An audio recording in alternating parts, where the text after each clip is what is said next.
They profess that they want to be friends with Saudi Arabia. And yet, all Israeli governments are the last of the Western colonizing powers of the Middle East. From the time of the Balfour Declaration, they have forcibly evicted the inhabitants of Palestine after the 1948 war, as attested to by Israeli historians. They burned the villages of the Palestinians to the ground.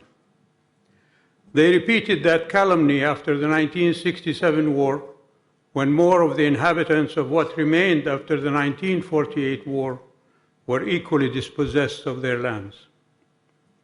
Despite several UN Security Council resolutions rejecting the acquisition of territory by force of arms, all Israeli governments paid no heed to them.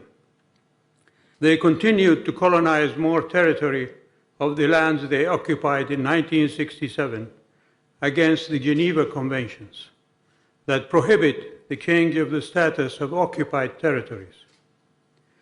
While doing that, they built a wall, the apartheid wall, to prevent the inhabitants of the lands they colonized from returning to their stolen properties. The International Court of Justice issued a ruling that the wall is illegal. They ignored that ruling.